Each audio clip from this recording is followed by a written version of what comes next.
വയനാട് ലോക്സഭാ മണ്ഡലത്തിൽ പ്രിയങ്ക ഗാന്ധിയും പാലക്കാട് ബിജെപിയുടെ സി കൃഷ്ണകുമാറും ചേലക്കരയിൽ എൽഡിഎഫിലെ UR പ്രദീപുമാണ് ലീഡ് ചെയ്യുന്നത്. വയനാട്ടിൽ പ്രിയങ്ക ഗാന്ധിയുടെ ലീഡ് 1.5 ലക്ഷം കടന്നു.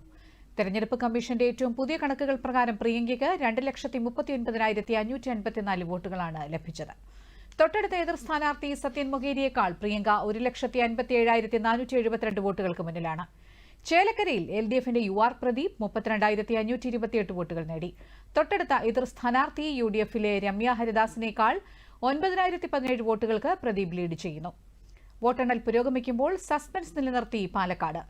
NDAയിലെ സി കൃഷ്ണകുമാറിന്റെയും കോൺഗ്രസിലെ രാഹുൽ മാങ്കൂട്ടത്തിന്റെയും ലീഡ് നില മാറിമറിയുകയാണ്. വോട്ടെണ്ണൽ ആരംഭിച്ചപ്പോൾ NDAയിലെ കൃഷ്ണകുമാറായിരുന്നു മുന്നിൽ. എന്നാൽ രണ്ടാം റൌണ്ട് പൂർത്തിയായപ്പോൾ കോൺഗ്രസിലെ രാഹുൽ മാങ്കൂട്ടത്തിൽ മുന്നിലെത്തുകയായിരുന്നു. 5ാം റൌണ്ട് എത്തിയപ്പോൾ ലീഡ് NDAയിലെ സി കൃഷ്ണകുമാർ തിരിച്ചുപിടിച്ചു. 6 റൌണ്ട് പൂർത്തിയായപ്പോൾ തെരഞ്ഞെടുപ്പ് കമ്മീഷന്റെ പുതിയ കണക്ക് പ്രകാരം NDAയിലെ കൃഷ്ണകുമാർ കോൺഗ്രസിലെ രാഹുൽ മാങ്കൂട്ടത്തേക്കാൾ 464 വോട്ടുകൾക്ക് മുന്നിലാണ്. രാവിലെ 8 മണിക്കാണ് വോട്ടെണ്ണൽ ആരംഭിച്ചത്. തപാൽ വോട്ടുകളാണ് ആദ്യം എണ്ണിയത്. വോട്ടെണ്ണൽ കേന്ദ്രങ്ങളിൽ കനത്ത സുരക്ഷയാണ് ഏർപ്പെടുത്തിയിരിക്കുന്നത്.